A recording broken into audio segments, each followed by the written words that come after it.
अस्सलाम वालेकुम नाज़रीन, तव्हां ॾिसी रहिया हो BTV न्यूज़। नाज़रीन, तव्हां ताईं अहम ख़बर पहुचायूं पिया।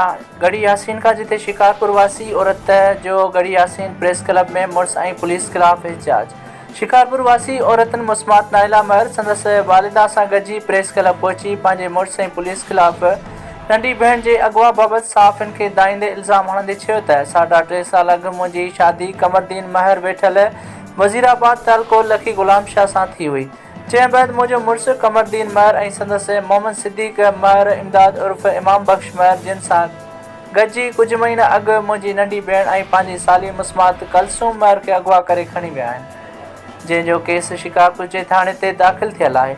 असां पंहिंजी भेण जी बाज़ियाबीअ लाइ SHO ऐं SSP ऑफिस जा चकर काटे थकिजी पिया आहियूं, मगर को बि उन्हनि मां रिज़ल्ट कोन मिलियो आहे। 8 महीननि में पुलिस न जवाबदार गिरफ़्तार कया आहिनि। ख़बर न आहे त मुंहिंजी भेण किथे आहे ऐं कहिड़ी हालत में आहे। हुननि चयो त असां DIG लाणकाणो SSP शिकारपुर खां घुर था कयूं त जल्द अगवा थियल 16 वरियनि जी मुंहिंजी भेण कलसूम महर खे बाज़ियाब कराए जवाबदार खे गिरफ़्तार करे असां सां इंसाफ़ फ़राहम कयो वञे, न त ॿी सूरत में एहतजाज जो दाइरो वधायो वेंदो। रिपोर्ट करे रहियो आहे शहमीर अली जमाल। नाज़रीन, वधीक ख़बरुनि खे ॾिसण जे लाइ ॾिसंदा रहो ऐं विज़िट कयो असांजो चैनल BTV न्यूज़। हर ग़रीब ऐं हर मज़लूम जो आवाज़ BTV न्यूज़।